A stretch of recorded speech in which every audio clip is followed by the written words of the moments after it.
SummerSlam weekend, I stand with Elias. So that's S-W-E-A-T, sweat. That makes sense this weekend. It's very, very hot here. Wow. Elias, you're moving mountains. You're changing the game in a way that's really unique. Yes. Talk to me about how fired up you are. Well, I'm changing lives on a daily basis, you know what I mean? And it's within me to do something like this. I was born, I was created, and now here I am. For everybody, the world is watching. This is what they want to see. Elias, as much of me as they can. So that's what I'm doing. I'm just doing my thing here, man. I'm in Brooklyn, getting ready for SummerSlam. Big performance, great song coming up, but you already know that. Big performance in New York, but I want to talk to you about the big performance in New Orleans, because this was a surprise WrestleMania weekend for the fans to get a taste, to put Elias on the lips just for a second, just to see how it feels.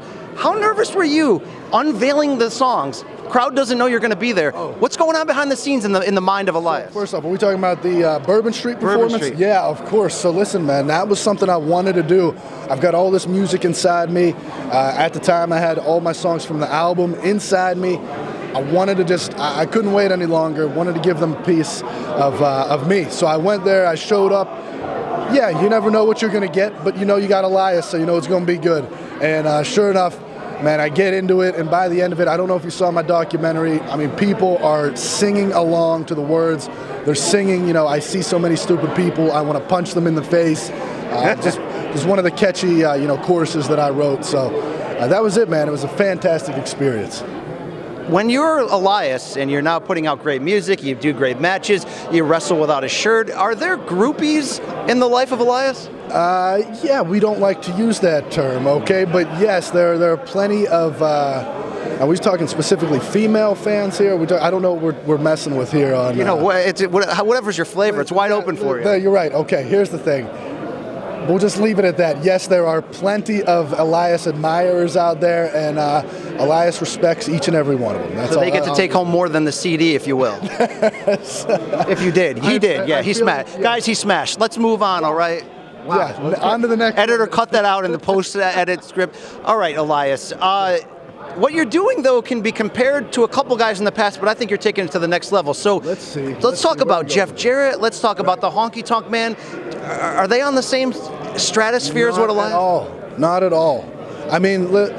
They've got a great wrestling background. There's no doubt about it. But when it comes to wrestling and entertainment, there's nothing like it, man. And just for the record, for anybody out there, Jeff Jarrett cannot play guitar. Honky Tonk Man cannot play guitar. Elias, guitar, piano, harmonica, drums. You name it, I can do anything, man. I even wrote a song in my album called Nothing I Can't Do. Just kind of lists off just a bunch of things I can do. So, when I hear the comparisons, I get it because they carried a guitar around with them. They're in the wrestling business, but when you break it down and you just look at us individually, there's just no comparisons. All right, well, Led Zeppelin gets discredit for stealing a lot of the old blues tracks off of their first album. Some people look at Elias that maybe don't follow the product today and go, hey, I saw The Rock do that same gimmick. That's another thing, okay? That's another thing. And I hear The Rock, and yeah, man, that's a subject that gets me fired up, The Rock, okay? He came out, he played guitar. First off, he did cover songs. I'm doing originals. That's just one little thing. Now, he did these concerts, rock concerts, as he called them, maybe 5-6 times throughout his career. I am performing on a nightly basis for WWE. I'm doing it in front of tens of thousands of people at the live events every single week, then millions on Monday Night Raw. The Rock cannot do what I do. The Rock cannot hold your jock, is what you just said. I didn't say that. You said that, but if you want to put it out there, that's fine. I'm letting you know The Rock wants to do that. And a lot of other things. People say there's comparisons with the way we talk to the crowd and, the crowd involvement and things. That's another thing. The Rock, he had plenty of catchphrases. It was a fun time when The Rock was out there. I get that. But my performances are on a different level. And if The Rock ever wants to come and walk with Elias, he knows exactly where to find me. It's my show on Monday Night Raw.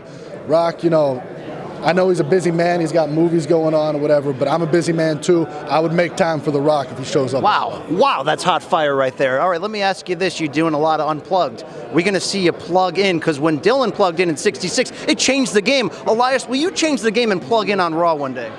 You know what, I gotta say, man, I can do anything, right? So at any point, and even on my album, I did play an electric guitar solo for anybody that was paying close attention. So, that said, will I go electric at some point? It is very possible. I'm very happy with my acoustic right now. I'm very happy with the way it's set up, but the natural rhythm of a rock star will take you to electric at some point, so. All right, I want to close with this. We're big Dusty Rhodes fans. Some people say you were the last of the late Dusty Rhodes projects that he worked with in NXT. What'd you learn from him? What's the legacy of what you're carrying on from him? Man, Dusty was such a fantastic storyteller. And yes, it kind of gives me goosebumps that you brought that up, man, because yeah, he was so good to so many people. He was so good to me. He believed in Elias before anybody believed in Elias. He was able to just see what would take somebody to the next level and pull that out of them. And man, I'll just forever be indebted to Dusty and the time he spent with me and the knowledge he passed on to me. So, man, thank you for bringing that up because it gets me emotional. Great stuff. They can still purchase this great music. Your EP on iTunes, correct? EP on iTunes, Walk with Elias. It's still available for purchase, but if you haven't got it by now, I mean, you're one of the very few. It's sold very well. You're pretty lame at this. Well, hey, Elias, thanks for talking to us. You're the best, man, and enjoy SummerSlam. This is great. Yeah, thank you very much.